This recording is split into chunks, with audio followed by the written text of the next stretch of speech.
This podcast is brought to you by Most Valuable Podcasts, leading the league in podcasting entertainment. What's up, everybody? Ricky Widmer here, along with the one, the only, Brandon Swanson. Hey. And Brandon, we're back. We're back here in gloomy Illinois as it is raining today as we are recording this podcast on June 29th. A completely different weather than we were used to last week in California. While we weren't talking to them, we were pre-recording to talk to them last week. I got used to that weather. Big time. I'm ready to stay out there. I was ready to stay out there. You didn't I'm ready want to come go back. up. No, I'm like, gosh, Brandon, no. we got to get on the plane. We got to come back. And Brandon's like, no, I'm going to stay here, guys. I'm going to stay here. I completely had a whole strategic plan in my mind. Brandon almost setting up the MVP Studios a studio in LA. out there in California, out in LA, where everyone else is. I'm sure there still would have been plenty of room.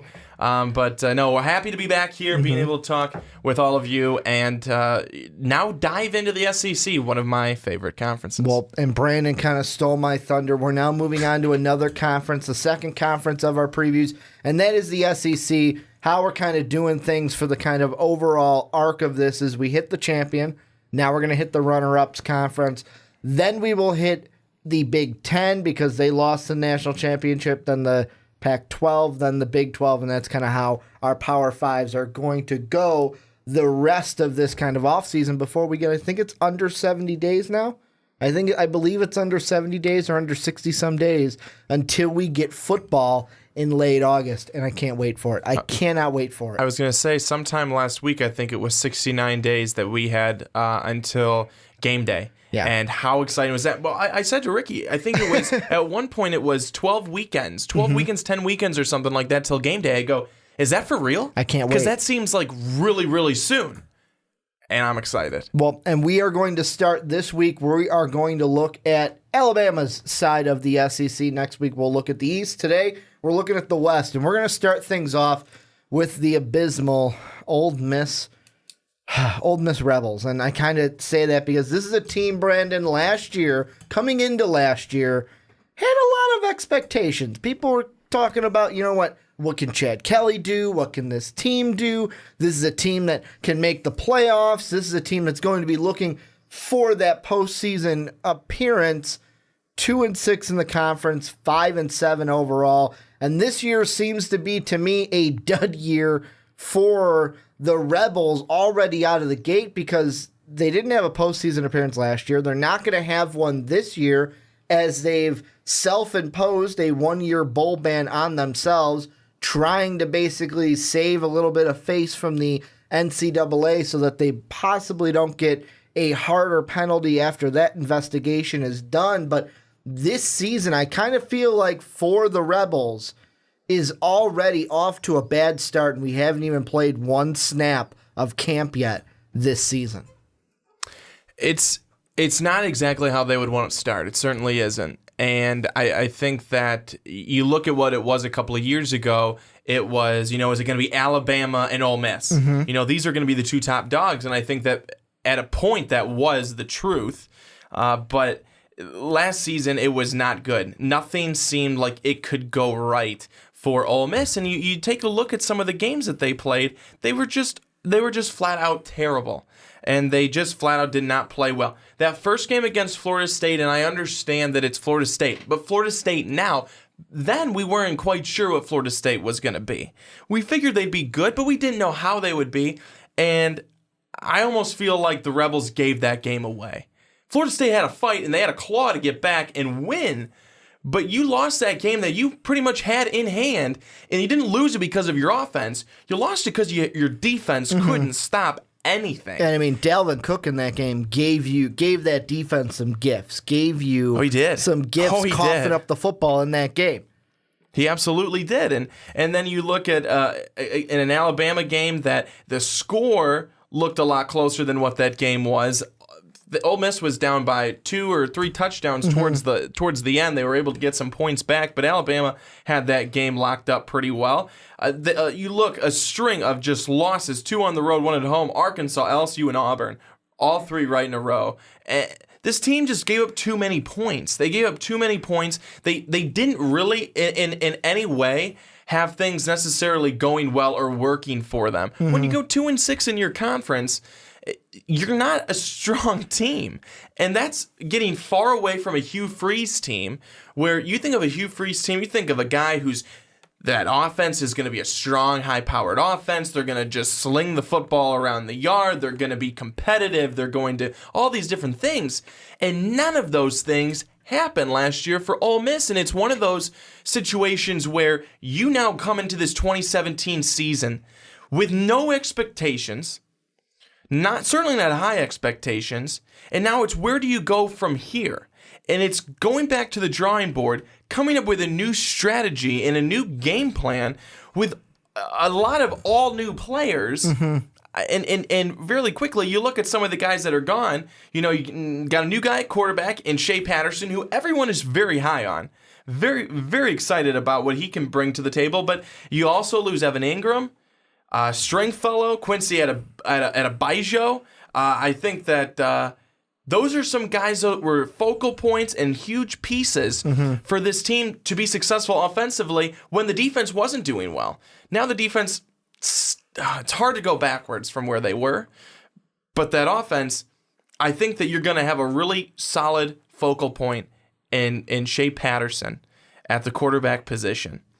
But it's the other guys around him in the receiver position of what will they be able to do and how quickly will they be able to make an impact? Well, and I mean the two big ones that people are looking at, you mentioned the wide receivers, sophomores A.J. Brown and then DK Metcalf. Those are the two that are the most intriguing, but like you said, Evan Ingram's not there. I believe he's with the Giants now.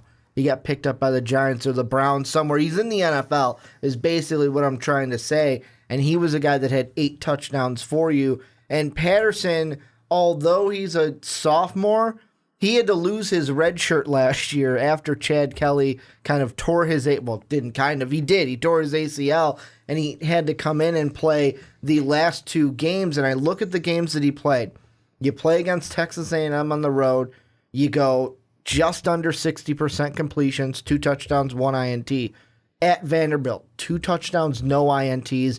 You play Mississippi State, and you throw 2 touchdowns and 2 INTs. Now, you lost 2 of those games, but you look at the offense and the defense, like you said, they gave up a lot of points, 38 to Vanderbilt and 55 in that Mississippi State game. However, you only scored 20 and 17, respectively, against Mississippi State and Vanderbilt. So you weren't putting up points, and that Texas A&M one was just a 1-point victory. And I looked at the schedule for this year, and the beginning of the schedule kind of scares me a little bit if I'm an Ole Miss Rebel fan. And it's not because of your first 2 games. I mean, South Alabama, that should be an easy win. UT Martin, that should be another easy win. But September 16th all the way to October 7th, you've got 3 tough road games. Cal's going to be a tough one because it's on the road. I'm not really huge on Cal, but I'm not huge on Ole Miss either. But then right after that, you go to Alabama to play the Crimson Tide. That's a loss. Sorry, not going to happen. And then you go on the road to play Auburn. That's a loss. Not going to happen. So you could be this Ole Miss team, before they get to the meat of their conference schedule, could already be, what would that be, 2-3 by the time we hit the middle of October? They could be 2-3. And I know what you're saying, but Ricky, that's only 1 game under 500. I don't think, LSU, I think, is a loss. Mississippi State, I don't think you're going to beat them this year. Arkansas, I think, will be a little bit better this year. This team needs to win those games. The Texas A&Ms, the Mississippi States, the Arkansas, the Vanderbilts, because when I look at Alabama, Auburn, and LSU, those 3 teams are in a class of their own, and Ole Miss don't have a shot against them this year.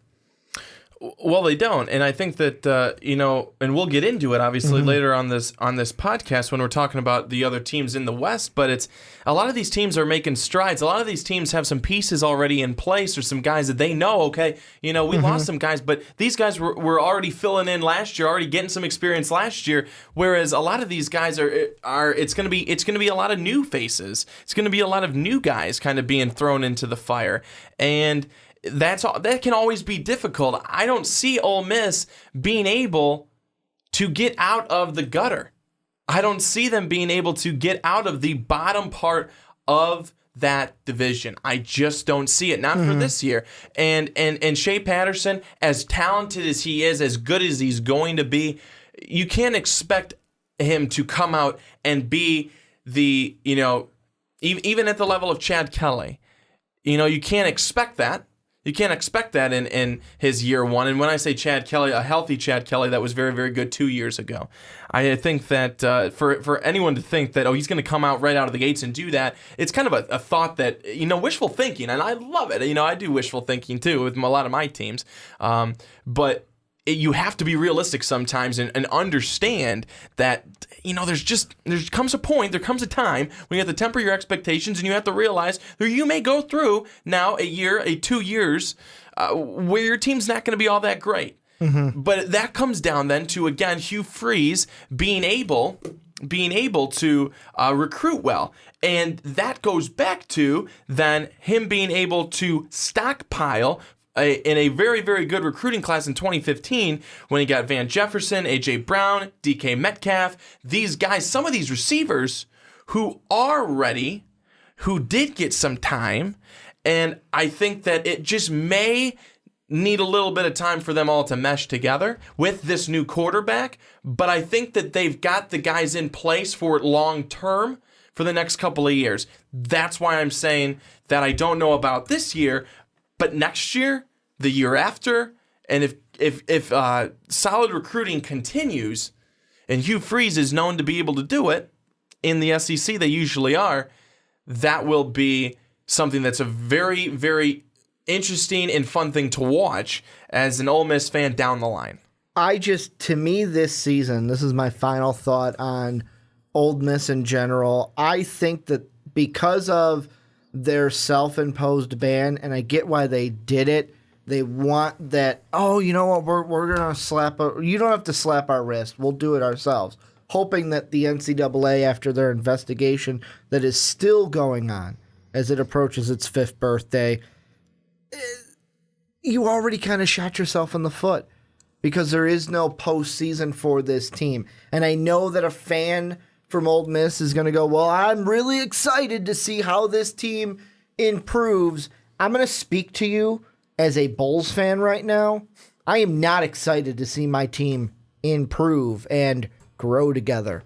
The reason why we watch our teams is not only because we, love them, but because we want them to be successful. And the goal for every team is to win a championship. Now, that goal for some teams is more obtainable than others. South Alabama, I'm sorry, is not going to win a national championship anytime soon. What are you talking about? But this is a season that I think is already lost.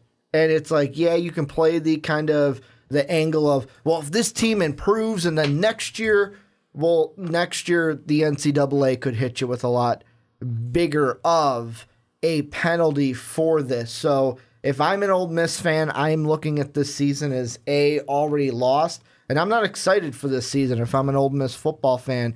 And it's kind of one of those things where I look at it and I go, I kind of feel for the Ole Miss fans because I wouldn't want this for my team. I wouldn't want to go into a season knowing I could not play a playoff game. And that's why I think this season is lost, because of their self-imposed ban. I think that the only way that this season would be lost is if their defense does not improve, because Shea Patterson is the real deal. He showed it last season. He showed it last season in games like Texas A&M. He showed it in games that, you're not going, it's not a South Alabama. You're going up against an SEC foe, an SEC rival, and he's got some rising sophomore talent the guys I mentioned earlier that could do that. But if the defense is unable to stop people in crunch time, if the defense is unable to stop anybody from being able to score against them consistently, that's the lost season. Put a imposed ban on it. That sucks. That is awful. But if your team continues to play well, then it is worth something. It is worth something. And yes, it hurts at the end to know, okay, if your team goes 10-2, that you go, I know that we would be there. I know that we could make it to the college football playoff. I know that we could do well. I know we could win it. That's what goes through a fan's head. That's what goes through a fan's mind, especially at that point. Well, if you're 2-6 in the conference and you're 5-7 overall, well, obviously you're like, well, we sucked and we weren't going anywhere anyways. Well, why did I spend any of my time watching them this year? Mm-hmm. It would make so much more. It would make it so much more enjoyable if you're watching a team that's good. So what? So what they can't get to the playoffs? That sucks. It does. But at least you were able to watch a good product on the field the entire year. Oh man, we're gonna be right here again next year, and we may not have that ban. That's where I'm thinking as a fan. We may not have the ban next year. Who's saying that we do? We don't right now. We might. But who's saying that we have it right now? No one. And I think that. Knowing that is the exciting part, is that, hey, if you could be right here again next year with this product, with this talent, with these guys that are rising up, you could then beat the Alabamas and at least compete against them. That's what I would be excited about. I wouldn't look at it as a lost season. The only way I look at it as a lost season is if you don't play well. Simple as that, because then it's just crap. Well, and this is where I want to pose a specific question on to you guys, the listeners and the viewers out there. And it has to do with Hugh Freeze. And the thing I want to ask you guys is, last season was the worst record that Hugh Freeze had as head coach of Ole Miss. And taking that into account, if you have another, I'm going to say abysmal season this year, and couple those two with the ongoing investigation that really Hugh Freeze is at the middle of all the problems when it stemmed around when Tunsil was coming out into the draft, and that's when we first started to have this pick up steam. I want to know what your opinion is of the future. Usually I throw this at Brandon, but I want to throw it at you guys this time. How do you guys view the future of Hugh Freeze, depending on this season? Let's say it's another abysmal season, because that's kind of what I'm thinking in my head is going to be the outcome this year. If you guys have another abysmal season, what do you think the future holds for Hugh Freeze in Ole Miss? Let us know down below in the comment section.